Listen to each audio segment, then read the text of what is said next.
Tonight, explosive new claims from Steve Bannon, insisting that controversial 2016 Trump Tower meeting between the president's son and a group of Russians was treasonous and unpatriotic, noting Trump Jr., Jared Kushner, and Paul Manafort, all in attendance, should have called the FBI immediately. Did the president's son, Donald Trump Jr., commit treason? I think that is a ridiculous accusation. Bannon, who didn't join the campaign for another 2 months, asserts there's zero chance Trump Jr. didn't introduce his Russian guest to his father. They're going to crack Don Jr. like an egg on national TV, Bannon warns. The White House has said the president first learned about the meeting a year later.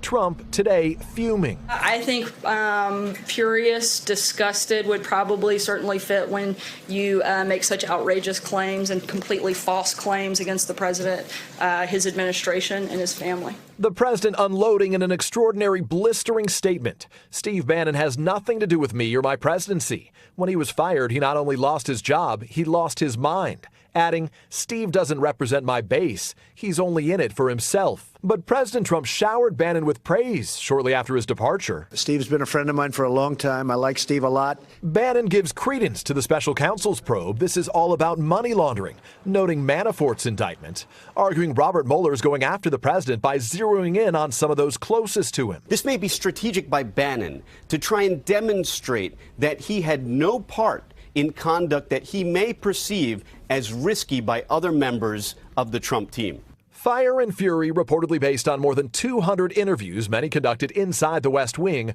also reignites questions about Mr. Trump's view of women, reportedly calling aide Hope Hicks a piece of tail in front of her, and using a vulgar expletive to describe Sally Yates, the acting attorney general, who he would go on to fire. As for his inauguration day, the soon-to-be president, author Michael Wolff writes, was angry, feeling slighted by the Obamas and celebrities who refused to perform for him. Bearing the brunt, Melania Trump, who, according to the book, seemed on the verge of tears. The First Lady's office dismissing it all as fiction.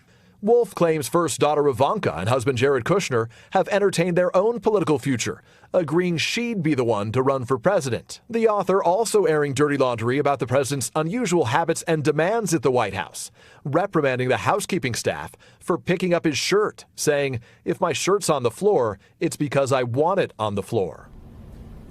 Peter, a lot packed in there. You mentioned Paul Manafort. Tonight we're learning that he is suing Robert Mueller and the Justice Department. Why? Yeah, Lester, that's right. Manafort filing that lawsuit against Mueller and Jeff Sessions' deputy at the Justice Department, who green-lighted hiring Mueller as special prosecutor. Manafort's lawyers are arguing that the investigation is basically illegal, that Mueller's authority is too broad. The suit claims Mueller's been given carte blanche to look into anything he stumbles across, no matter how remote. Hey, NBC News fans, thanks for checking out our YouTube channel. Subscribe by clicking on that button down here, and click on any of the videos over here to watch the latest interviews, show highlights, and digital exclusives. Thanks for watching.